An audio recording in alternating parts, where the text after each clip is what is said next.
Alright, well, my first little video journal about what's going on. So today is my very last day plumbing, and I just got home from taking my FAA first class medical exam. Passed with flying colors, so I'm good to go on to the next step. But I guess I'll go back a little bit further than that and start from the beginning.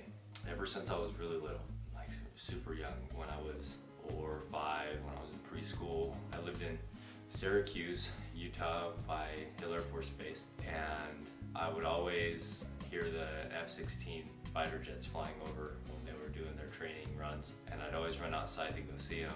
I'd just be sitting there in admiration, like, wow, there's like these giant like things, metal birds flying through the sky, and they're loud and they look cool, and I was always so envious of the person in the cockpit, like, wow, I want to be up there. I want to see what that's like. I want to see the world from a different perspective.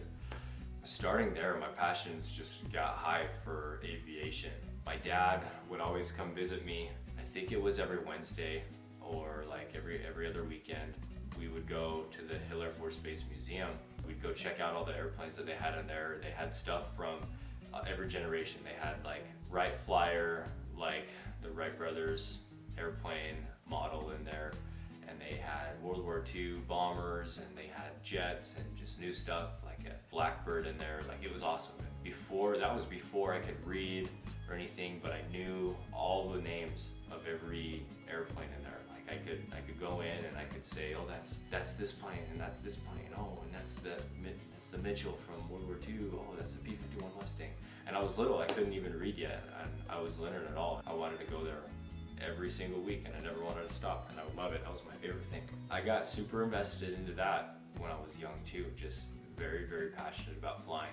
Some time went by, I collected a lot of model airplanes throughout the years, just a lot of little toys and stuff. Eventually, I joined the Civil Air Patrol when I was 13, solely just to fly, because I heard that cadets get to fly, and they get to go up in Cessnas, and they actually get to take control in the cockpit and do their own maneuvers. They get to learn a little bit, and that just immediately sparked my interest, and I joined. I loved that. I was in it till I was 16. I went up through the ranks, and I got to fly like 4 or 5 times in a Cessna 172, and then I got to fly a glider once. That was like, it just was fuel to the fire of me wanting a career in aviation.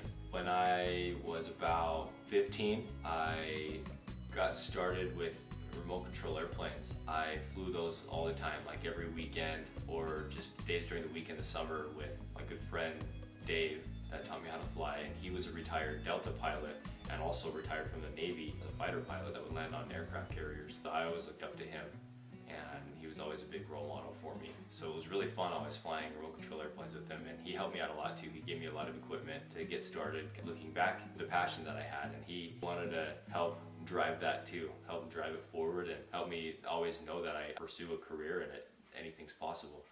So I grew up not knowing if I would be like a fighter pilot or just any military pilot, or if I would just go civilian and do airliners, but I wanted to fly. Like, the bottom line was that I wanted to fly, and anything that I could do to get up in a cockpit somewhere. High school hit, and my grades weren't very good at all. I still wanted to fly. I didn't see it happening with my GPA. My habits were bad. I got too invested in girls and less invested in life and career and my future. After a long turn of events, and I've learned a lot. I've learned a lot of lessons and everything. I'm happy to be where I'm at now. And having made those mistakes, I'm glad that I learned from them, because I wouldn't have learned from any of that stuff if I didn't make the mistakes in the first place. Like, that's a good theme that I've learned with life, is like, everyone messes up, but what sets you apart is what you learn from messing up, and the lessons that you learn and take with you to the next date or the next time you're faced with that similar situation. So that's big. So I wanted to be a mechanic for a little while. I wanted to go in and be an engineer, and then I wanted to do construction, and I ended up going with construction. After taking a year at UVU, I went in and got done with college and just got into working full-time plumbing. And I've worked there for about 9 months.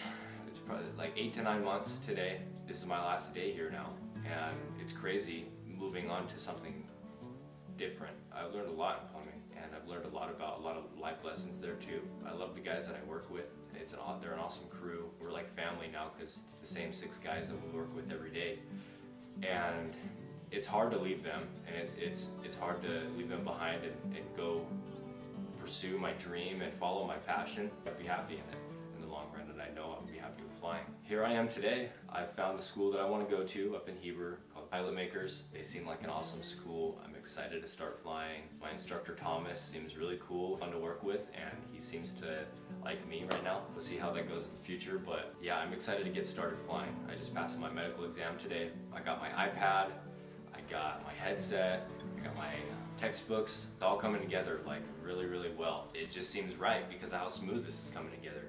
I remember in last Thanksgiving, Thanksgiving of 2018, I was at Las Vegas at Jeremy's house, and I brought it up to him like, this is how I feel about plumbing, but my heart has always been in aviation. Like, what do you think? What do you think I should do? I'm gonna go into a lot of debt if I do this. Is the debt worth it? Is it gonna get me to where I wanna be? Am I gonna be able to survive on it? Like, how is it all gonna work? And he was super insightful, and he kind of sparked that transition. Like, he told me that the second that I had that conversation with him, he knew that it was at that moment it would be a fork in the road where I was going one way or the other. It was gonna be big. It was a pivotal moment in my life where I had the choice then, aviation or construction. And of course I wanted to do aviation. I've always wanted to do it. So I got started. I was looking into schools. I looked into UVU, SUU, USU, Westminster. I looked into a lot of schools around here and looked into their flight programs. That's when my buddy Rob, that's a pilot right now for SkyWest Airlines, went to him asking some information, but it was more than I ever could have asked for with help. He really, really did a lot for me. He looked into a lot and got a lot of information from other pilots that he was working with. It was such a great help for me. He's the one that told me about ATP Flight School in Ogden, and he's the one that helped me find Pilot Makers in Heber. I'm so grateful for him and everything that he's done, and it's definitely helped me get to where I'm at right now, and I wouldn't be where I'm at without his help. So he reached out to me, and yeah, he told me about the different schools and everything. He told me about being a pilot for an airliner, what it's like and what to expect kind of, and told me about school and flying, and he was so passionate about it, and hearing about how much he loves his job was really, really insightful for me, because I know everyone wants a career to be in where they're happy. You hear it a million times that if you do something that you love for work, then you'll never work a day in your life. That's aviation for me. Like, flying it's amazing, and there's nothing bad about it. So I'm excited to get started. The date, I think, is February 8th, 2019 today. I'm going to be starting next Wednesday. I don't know the date of next Wednesday, but I'm going to come home, sign all my papers, get my student pilot certificate, come in my little license, I guess, so I can start training. We're going to start my first real training flight out of Provo. We're going to fly a Cessna up to Heber, up Provo Canyon, and back down. That's going to be fun. I'm looking forward to that because it just snowed, it dumped, it was a blizzard. It's going to be beautiful up there in the sky looking down at the mountains. That's going to be cool. I'm looking forward to that. Last week, when I went and toured different schools, about a week ago from today, it was last Saturday, we went and looked at Pilot Makers, and I met Thomas, and he showed me around the hangars and all the different aircraft that they have, which are beautiful. They have like just amazing pieces of art, really. They're old World War II planes, like aeroplanes, and they're fully restored and they're beautiful condition inside and out. That really stood out to me, and is also how all the other students there and the other instructors were. They were just happy and inviting, and they seemed to love aviation as much as I do. So I took a flight with them. That was really awesome. We went up and I took off for the first time with him by my side, but I had the controls. I took off. I flew, he ran me through some things as if we were in a lesson, and asked him a bunch of questions. Then we came back down and I landed. A lot of his help, but I still had control, so it was exhilarating. It was a lot of fun. So that alone just got me so excited again to start flying. It was awesome. So after touring them, I knew that they were awesome and they were what was right for me right now. So I'm excited to get started and start this next chapter of my life. Just turning the page right now. This is the first little video journal that I'll do. I plan on doing more. Maybe I'll take the camera up in the plane with me as much as I can. I'll have to talk to Thomas about that. Got some GoPros, got a couple things in mind for my training and everything, and we'll see how this all goes. So whoever's watching this, hope you enjoy the rest of what I had to record, and hope you are excited about this with me. So here we go. First step into the future.